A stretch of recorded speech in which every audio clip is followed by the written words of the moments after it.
Bro, unakaa hapa chini na demu wako anashikwa huko na watu. Unafanya nini? Umesema nini? Unakaa hapa chini na girlfriend yako anashikwa huko na watu. Ule wangu kawaida ama umemfananisha? Huyo. Wapi huko? Haki ya Mungu leo. Twende.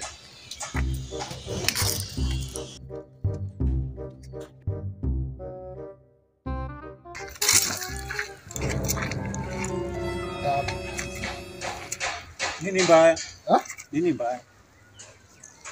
Wewe unatembea na mkango alafu unaniuliza nini mbaya? Nini bibi yako?